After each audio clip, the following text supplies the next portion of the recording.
قابل گوشت مرغ از جمله غذاهایی است که هم سبک است و هم خوشمزه، هم راحت و سریع آماده میشه و یک گزینه خوب برای کسایی است که بنا به هر دلایل نمیتونن از قابل گوشت گوسفند و یا هم گوساله نوش جان کنن. پس بیاین با هم آماده کنیم.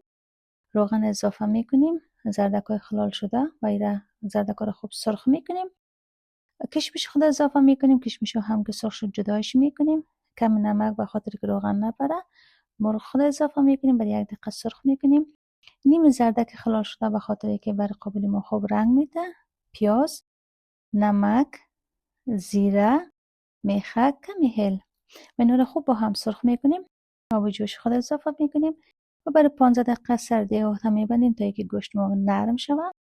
بعدش نمک خود اضافه میکنیم، برنج خود اضافه میکنیم. اگر نیاز بوده این مرحله شما میتونین آب جوش اضافه بکنید. همچون وقتی که آب برنج ما خوب با جوش آمد کمی شورش میدیم، سرش میبندیم برای 5 دقیقه تا اینکه مغز برنج خوب نرم شود. زردک و کشمش سرخ شده را اضافه میکنیم و سردی خود میبندیم و به مدت نیم ساعت با آتش کم برنج خود دم میدیم. بعد از نیم ساعت قابلی گوشت مرغ ما آماده است. خیلی غذای سبک، راحت و خوشمزه و همچون قسمی که قبلا گفتم یک گزینه سالمتر میتونه برای کسایی باشه که از گوشت سرخ پرهیز هستن و نمیتونن استفاده کنن. میتونین از گوشت مرغ جاگزینش کنین و نوش جان کنین. تا ویدیوی بعد، خدا نگهدار.